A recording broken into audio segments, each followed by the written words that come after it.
नमस्कार, स्वागत है आपका। मैं हूं आपके साथ सप्ताह दीपक मदेशिया। बुलेटिन की शुरुआत बड़ी खबर के साथ करेंगे। पाकिस्तान ने किया सीज फायर का उल्लंघन। जी हां, बीएसएफ दे रही पाकिस्तान को मुंहतोड़ जवाब। ये बड़ी खबर आपको बता रहे हैं, जहां पर सीज फायर के लिए देखिए ऐलान कर दिया गया था शाम 5 बजे कल, लेकिन पाकिस्तान ने फिर से नापाक हरकत की है। सीज फायर का उल्लंघन किया है, जिसका जवाब हमारे जवान दे रहे हैं, सैनिक दे रहे हैं। युद्ध विराम की वार्ता के बाद भी फायरिंग की गई है। जम्मू कश्मीर के देखिए कई इलाकों में पाक ने फायरिंग की है। सीज फायर का उल्लंघन किया गया है। आपको बताते चले कि अमेरिका के राष्ट्रपति डोनाल्ड ट्रंप ने भी इस बात का जिक्र किया था कि देखिए अब सीज फायर हो गया है, अब सभी जो दोनों देश है वो अमन, शांति और चैन से रहे। लेकिन पाकिस्तान ने फिर से नापाक हरकतें की, फिर से कायराना हरकतें की, जहां सीज फायर के बाद भी फिर से उकसाना कहीं ना कहीं ये जरूर दर्शाता है कि ये पाकिस्तान सुधरने वाला नहीं है। और आगे बढ़ेंगे, जहां भारत और पाकिस्तान में सीज फायर से पहले पीएम मोदी ने दोनों देशों की स्थिति पर नजर बनाए रखी। पीएम नरेंद्र मोदी ने प्रधानमंत्री आवास पर हाई लेवल मीटिंग की, जिसमें रक्षा मंत्री राजनाथ सिंह, एनएसए अजित डोभाल, सीडीएस अनिल चौहान और सभी सशस्त्र बलों के प्रमुख शामिल हुए। जहां पीएम मोदी ने सभी से बातचीत की और मौजूदा स्थिति पर उनकी प्रतिक्रिया ली।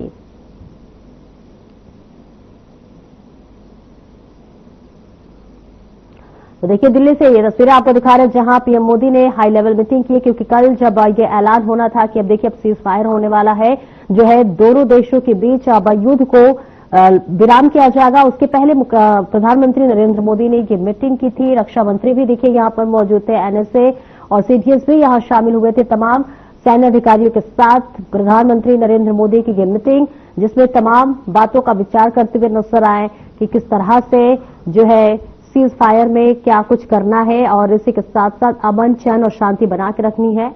लेकिन फिलहाल आपको यह भी जरूर बताना चाहेंगे कि जैसे ही सीज फायर का ऐलान हुआ, उसके कुछ देर बाद ही पाकिस्तान ने फिर नापाक हरकतें की और सीज फायर का पाकिस्तान ने उल्लंघन किया, जिसका देखिए सभी देश इसकी चर्चा कर रहे हैं। और इसी के साथ साथ पाकिस्तान की भी देखिए किरकिरी हो रही है, क्योंकि अपनी ही बातों पर न रहना कई तरह के सवाल भी खड़े करते हैं।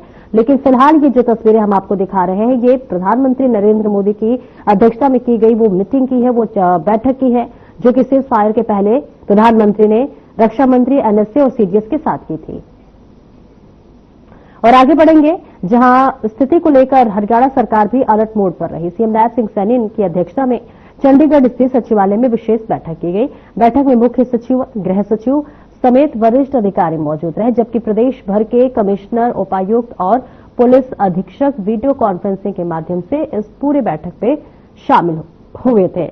ये चंडीगढ़ से आपको तस्वीरें दिखा रहे हैं, जहां अब हरियाणा भी अलर्ट मोड में है, क्योंकि आपने देखा कि जिस तरह से, अगर हम परसों बीते बात की कर लें, तो जिस तरह से सिरसा में पाकिस्तान की तरफ से ड्रोन भेजा गया और सिरसा में उसे मार गिराया गया, क्योंकि उसका लक्ष्य दिल्ली का था। और ऐसे में सिरसा में से होकर गुजर कर आना उस ड्रोन का कहीं ना कहीं एक खौफ जरूर पैदा होता है। हालांकि भारत पाकिस्तान की नापाक हरकतों से डरने वाला नहीं है, लेकिन अपनी सुरक्षा अपने हाथ में है।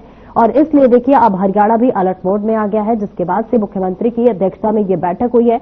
तमाम देखिए अधिकारी यहां पर बैठे हुए, चर्चा की जा रही है अलर्ट मोड पर जो है। इसके लिए हरियाणा सरकार पूरी तरह से तैयार है कि किस तरह से पाकिस्तान के नापाक हरकतों को जवाब देना है, लेकिन अपनी सुरक्षा देखिए करनी है, तो इसलिए तैयार भी रहना बहुत जरूरी है, जिसके लिए देखिए बैठक की गई मुख्यमंत्री नायब सिंह सैनी की अध्यक्षता में।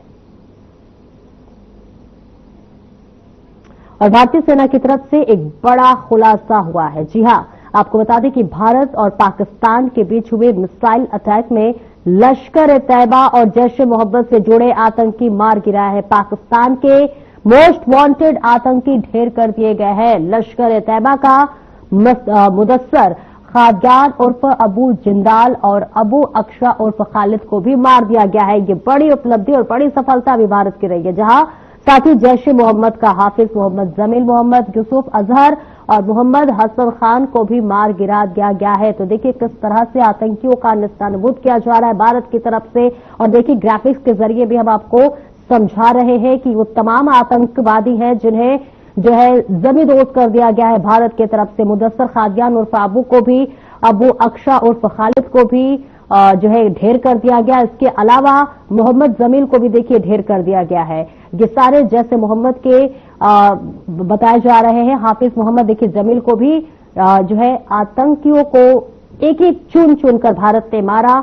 मोहम्मद यूसुफ अजहर को भी देखिए ढेर कर दिया गया। मोहम्मद हसन खान को भी ढेर कर दिया गया। ग्राफिक्स के जरिए तस्वीरें आपके टीवी स्क्रीन पर। और आगे बढ़ेंगे जहां हरियाणा की गृह सचिव सुमित मिश्रा ने 9 मई को प्रेस कॉन्फ्रेंस की, जिसमें उन्होंने मुख्यमंत्री के साथ हुई अधिकारियों की बैठक हुई, चर्चा की जानकारी दी। सुमिता मिश्रा ने कहा कि सिविल डिफेंस एडवाइजरी कमेटी का गठन किया गया और national disaster management act and civil defence management act के बारे में मंथन हुआ है। सभी जिला उपायुक्तों को जो है 5-5 लाख रुपए अलॉट किए गए हैं। साथ ही एग्जिस्टिंग स्टॉक को चेक करने और स्टॉक न करने के बारे में हिदायत दी गई और इसके अलावा नागरिक डायल 112 से सहायता के साथ साथ जानकारी ले सकते हैं। वहीं वाटर रिसोर्सेज पर भी सिक्योरिटी बढ़ा दी गई है। अगर कोई संदिग्ध चीज मिलती है तो नागरिक इसकी सूचना पुलिस को दे सकते हैं और इसके अलावा यह भी बताया गया है कि फायर क्रैकर्स पर भी प्रतिबंध लगा दिया गया है। साथ ही आम नागरिक जो है वो ड्रोन्स नहीं उड़ा सकते, इसलिए सुमित मिश्रा ने ब्लैक आउट को लेकर भी तमाम तरह के दिशा निर्देश दिए हैं।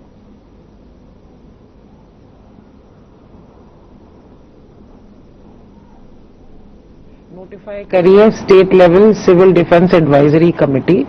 तो सबसे पहले तो मुख्य सचिव की अध्यक्षता में उसकी बैठक की गई, जिसमें सारे जो इम्पोर्टेंट महकमे हैं, जो वाइटल सर्विसेज से जुड़े हैं, बिजली है, पानी है, हॉस्पिटल्स हैं, उनके एडमिनिस्ट्रेटिव सेक्रेटरीज उस बैठक में मौजूद थे और यही चर्चा हुई है कि हमें ये सुनिश्चित करना है कि किसी भी प्रकार की जो एसेंशियल सर्विसेज हैं नागरिकों के लिए, उनमें कोई डिस्टर्बेंस ना आए और उसके लिए जो भी कंटिजेंसी प्लान है वो हर एक विभाग अपनी तैयार करे। उसके पश्चात हमने सभी फील्ड के जो हमारे अधिकारी हैं, उपायुक्त हैं, एसपीज हैं, कमिश्नर्स ऑफ पुलिस हैं, उनके साथ एक और व्यापक बैठक हुई जिसकी अध्यक्षता सीएम साहब ने करी है और उसमें हमने होम और रेवेन्यू डिपार्टमेंट की ओर से 2 मुख्य एक्ट हैं जिनको हम फिलहाल जिनके तहत आगे कार्रवाई कर रहे हैं। एक तो हमारा नेशनल डिजास्टर मैनेजमेंट एक्ट है 2005 का और सिविल डिफेंस एक्ट है 1968 का। तो उसमें हमने ये बताया कि कल हमने ऑलरेडी सभी जिला उपायुक्तों को 1 करोड़ 10 लाख रुपए रिलीज कर दिए हैं, हर जिले में 5 लाख के रेट से इमरजेंसी सर्विसेज या कोई भी आपातकालीन सुविधाएं देने के लिए। साथ ही सभी डिस्ट्रिक्ट्स में डिप्टी कमिश्नर को controller under civil defence notify कर दिया गया है और उसके तहत हमने आज उनको बताया कि क्या क्या अपेक्षाएं हैं कि जिला प्रशासन इंश्योर करे इस दौरान। और सीएम साहब ने भी यही जोर दिया कि चाहे वो हमारी एसेंशियल कमोडिटीज हैं, खाद्य पदार्थ हैं, दाल है, राशन है, इसकी हमने आदेश दिए हैं सभी डीसीज को कि एसेंशियल कमोडिटीज एक्ट के तहत वो ऑर्डर्स जारी करें कि कोई भी होर्डिंग और स्टॉक पाइलिंग नहीं होगी। जो भी एग्जिस्टिंग स्टॉक है उसको चेक किया जाए और उसको डिस्क्लोज किया जाए, जैसे कि कोई भी किसी प्रकार की इसमें गड़बड़ नहीं हो। सीएम साहब ने फायर सर्विसेज को सुदृढ़ करने के लिए सारी हमारी गाड़ियां फंक्शनल हो, उनकी मैपिंग की जाए, जैसे कि कोई भी अगर ऐसी घटना होती है तो हम तुरंत उसका रिस्पांस टाइम इंश्योर कर सकें। हमारी जो इमरजेंसी रिस्पांस लाइन है 112 वो ऑलरेडी अच्छे से चल रही है और उसमें हेल्थ एंड फायर सर्विसेज भी कवर्ड है। तो हमने पहले भी शेयर किया कि किसी भी नागरिक को अगर किसी प्रकार की ऐसी इमरजेंसी है, क्राइसिस है, तो वो डायल 112 करें। सीएम साहब ने ये भी जोर दिया कि हम सभी कोऑर्डिनेशन से चलें, सभी विभाग आपस में तालमेल रखें। जो हमारी वाटर सर्विसेज हैं वहां पे निगरानी रखी जाए। ऑन द ग्राउंड पुलिस और जिला प्रशासन ये सुनिश्चित करे कि कोई भी किसी प्रकार की जो एंटी सोशल एलिमेंट्स हैं, वो युद्ध हमेशा दूसरे देश से नहीं होता है। कई बार लोग ऐसे मौकों का फायदा उठा के लोकल लेवल पर गड़बड़ करने का प्रयास करते हैं। तो इसके लिए अपनी इंटेलिजेंस भी और ऐसे सारे हमारे चाहे पावर प्लांट हो, चाहे वाटर सर्विसेज हो, इन पे निगरानी रखी जाए, जैसे कि कोई भी मिसचिफ, कोई भी गलत घटना वहां मौके पे ना हो।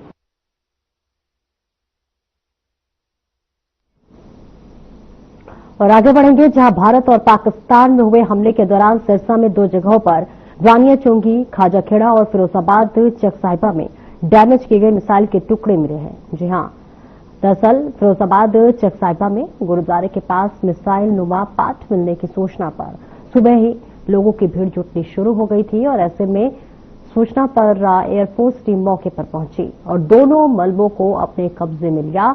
इसके बाद उनको अपने साथ ले गई। एयरफोर्स अधिकारी भी कुछ बताने से परहेज कर रहे हैं। प्रशासन के अनुसार दोनों जगह से मलबा उठाकर कब्जे में ले लिया गया है और अब ये जांच का विषय है।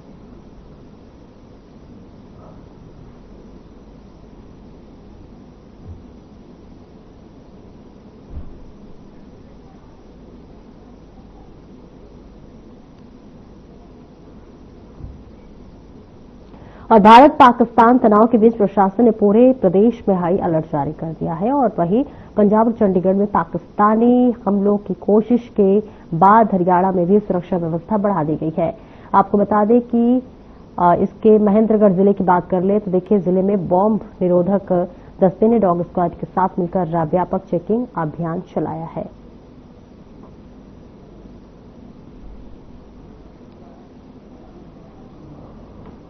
तो महेंद्रगढ़ से ये तस्वीरें आपको दिखा रहे हैं, जहां पर देखिए अलर्ट मोड पर प्रशासन नजर आ रहा है। चाक चौबंद व्यवस्था की गई है, लगातार जो है व्यवस्थाएं की जा रही है वो बढ़ाई जा रही हैं। सबको अलर्ट मोड पर रहने के लिए कह दिया गया है और इसके लिए चाक चौबंद व्यवस्था भी की गई है सुरक्षा के मद्देनजर, क्योंकि ये बेहद जरूरी हो जाता है। जिस तरह से पंजाब और चंडीगढ़ में हमले हुए पाकिस्तान की तरफ से, उसके बाद देखिए सुरक्षा बढ़ा दी गई और इसके साथ ही साथ अब सरकार ने इसके लिए बैठक भी की और सभी तमाम अधिकारियों को ये निर्देश दिए कि सुरक्षा ही सब कुछ है। और इसके बाद से देखिए हरियाणा में सुरक्षा बढ़ा दी गई है, चप्पे चप्पे पर पुलिस बल तैनात कर दिया गया और इसके अलावा ये भी जरूर आश्वासन दिया जा रहा है आम नागरिकों को, जनता को, कि देखिए आपकी सुरक्षा में हमारे जो जवान है वो बॉर्डर पर जरूर तैनात है, लेकिन अपनी सुरक्षा भी अपने हाथ में होती है। और देखिए कुछ दिन पहले भी मॉक ड्रिल का आयोजन किया गया था। मॉक ड्रिल के जरिए लोगों को बताया गया था कि किस तरह से आपातकालीन स्थिति में आप अपनी सुरक्षा कैसे कर सकते हैं। जब आपके पास कोई रिसोर्स ना हो तब आपको अपनी सुरक्षा करनी चाहिए। ऐसा नहीं है कि देखिए भारत सरकार हर तरह से सजग है, लेकिन इसके बाद भी लोगों को इस चीज के लिए तैयार करना कि सुरक्षा ही सब कुछ है। और इसके लिए देखिए अगर हम बात हरियाणा की कर ले तो हरियाणा में भी चाक चौबंद व्यवस्था कर दी गई है। इसके बाद भी देखिए सुरक्षा के लिहाज से अगर देखें तो मीटिंग भी की गई, बैठक भी की गई और सभी को अलर्ट मोड पे रहने के लिए कह दिया गया है, जिसके लिए अतिरिक्त सुरक्षा बढ़ा दी गई है। प्रशासन को भी अलर्ट मोड पर रहने के लिए कहा गया है।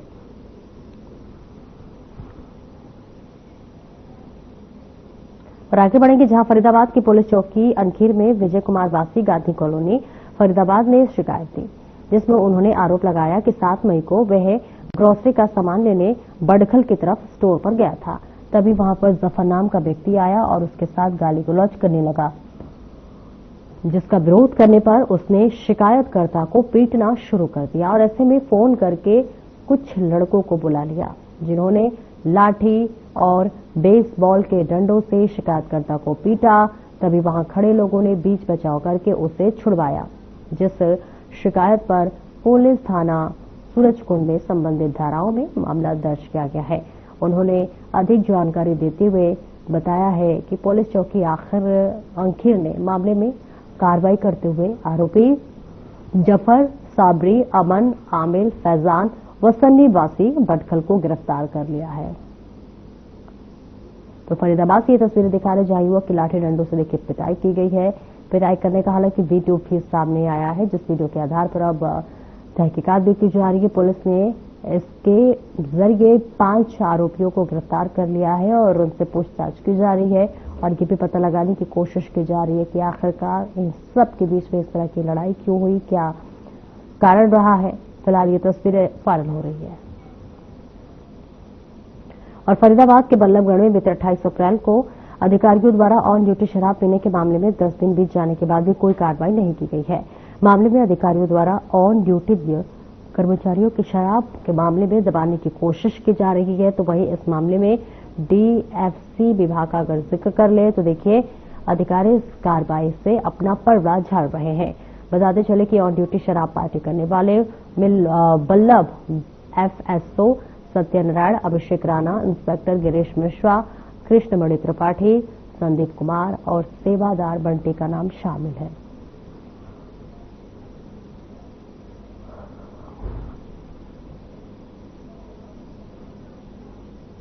ये मामला मेरे संज्ञान में आया है। कल एक रिटायरमेंट पार्टी थी हमारे इंस्पेक्टर की, तो उसके बाद की शायद ये वीडियो है। वहां पर जो मैंने वीडियो में देखा है उसके अकॉर्डिंग शायद वहां पर अल्कोहलिक ड्रिंक का यूज किया जा रहा था। इसके लिए अभी सभी संबंधित कर्मचारियों को शो कॉज नोटिस जारी किया जा चुका है और उन्हें 2 दिन के अंदर अपना रिप्लाई देने के बाद डिपार्टमेंट उस पर आगामी कार्रवाई करेगा। नहीं, ऑन ड्यूटी शराब पीना किसी भी कर्मचारी के लिए सही नहीं है, तो इसमें अगर ऐसा है तो वो बिल्कुल गलत है।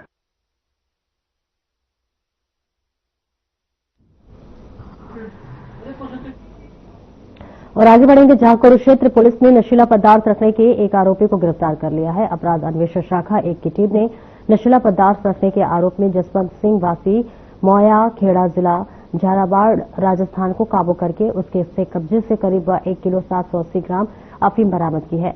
पुलिस की टीम ने नशीला पदार्थ मंगवाने के आरोपी रणजीत सिंह वासी सलपानी जिला कुरुक्षेत्र को भी गिरफ्तार कर लिया है।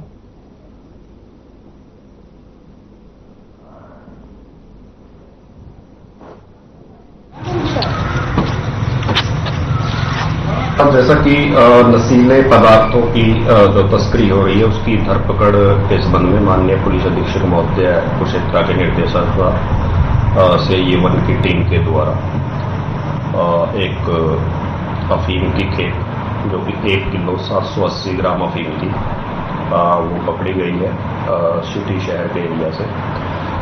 उसमें हमने एक आरोपी जसवंत सिंह है जो ये राजस्थान झालावाड़ का रहने वाला है, उसके कब्जे से हमने ये 1 किलो 780 ग्राम अफीम रिकवर की है।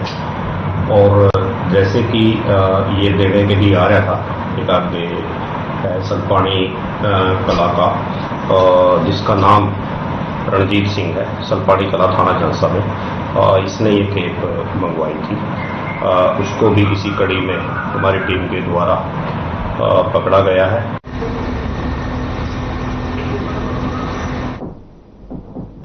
और आगे बढ़ेंगे जहां हरियाणा में सिविल डिफेंस रूल सख्ती से लागू होंगे। हरियाणा सरकार ने 23 सदस्यीय उच्च स्तरीय कमेटी का गठन किया है, जहां हरियाणा के मुख्य सचिव उच्च स्तरीय कमेटी के अध्यक्ष होंगे और इसी के साथ साथ हरियाणा के फाइनेंस कमिश्नर एफसीआर कमेटी के वाइस चेयरमैन होंगे। और इस बीच आपको बता दें कि अतिरिक्त मुख्य सचिव, आयुक्त, principal secretary general of police, ADGP, CID, SP railway को भी सदस्य बनाया गया है।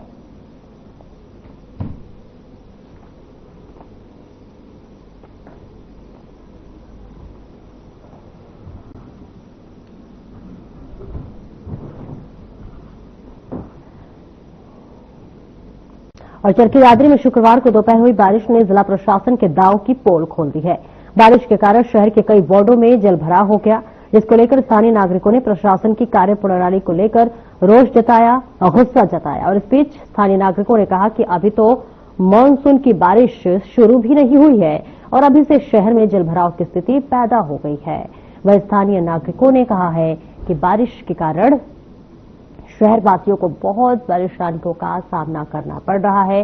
साथ ही स्थानीय नागरिकों ने सरकार से मांग करते हुए कहा है कि जल भराव की समस्या का जल्द समाधान किया जाए और यदि जल भराव की समस्या का समाधान नहीं हुआ तो धरना प्रदर्शन करने पर मजबूर होंगे।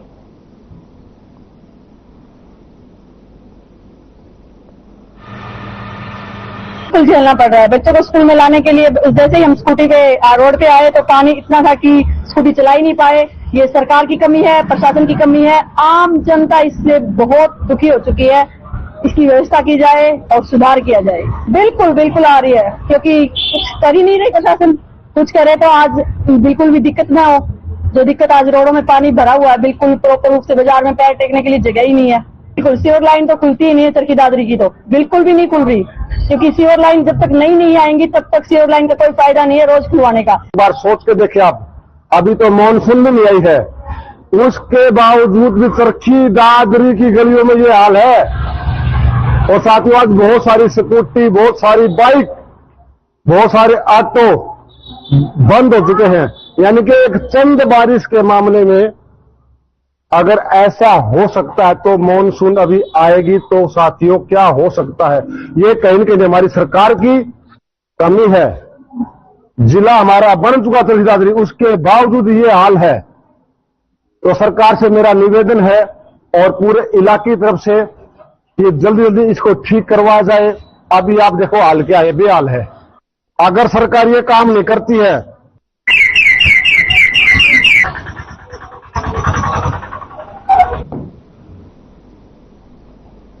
और आगे बढ़ेंगे। गुरुग्राम में अवैध रूप से लगाए गए होर्डिंग्स के खिलाफ नगर निगम ने बस स्टैंड और ओल्ड दिल्ली रोड पर कड़ी कार्रवाई करते हुए हटा दिया है। नगर निगम के एसडीओ दिलीप यादव ने कहा है कि दुकानदारों द्वारा विज्ञापन के लिए सड़क के पास होर्डिंग्स लगाए गए हैं, जो कि गैर कानूनी है। ऐसे में विज्ञापन के लिए होर्डिंग्स लगाने के लिए शॉपकीपर्स को नगर निगम से परमिशन लेनी होती है और इसके अलावा आपको बता दें कि उसके एवज में नगर निगम द्वारा निर्धारित की गई राशि का भुगतान करना होता है, जबकि दुकानदारों ने नियमों को ताक पर रखकर होर्डिंग्स लगा दिए हैं, जिससे कि नगर निगम को राजस्व का नुकसान हो रहा है।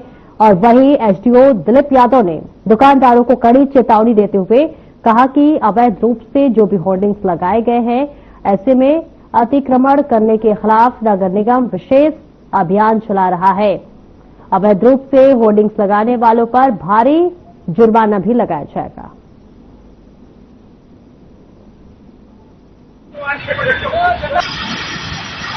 ये हमारी एडवर्टाइजमेंट के जो बोर्ड लगे हुए हैं, ये अवैध बोर्ड लगे हुए हैं, जिससे एडवर्टाइजमेंट फीस का नुकसान हो रहा है और नगर निगम के टैक्स का भी नुकसान हो रहा है।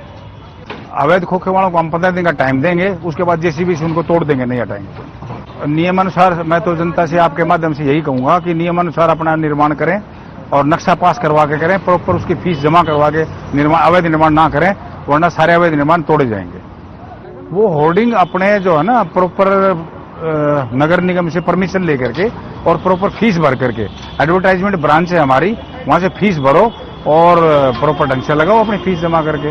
जो अवैध लगे उनको सबको हटाया जाएगा, हम सुबह शाम सबको हटाएंगे।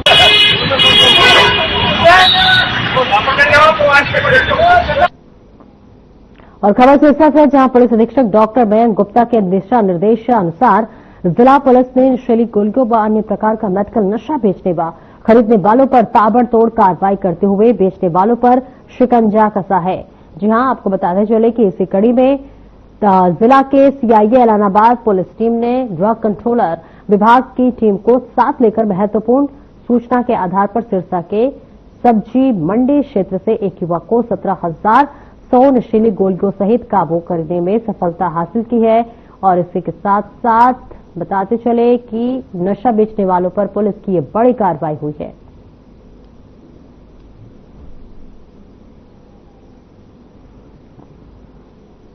फिलहाल इस बुलेटिन में इतना ही। नमस्कार।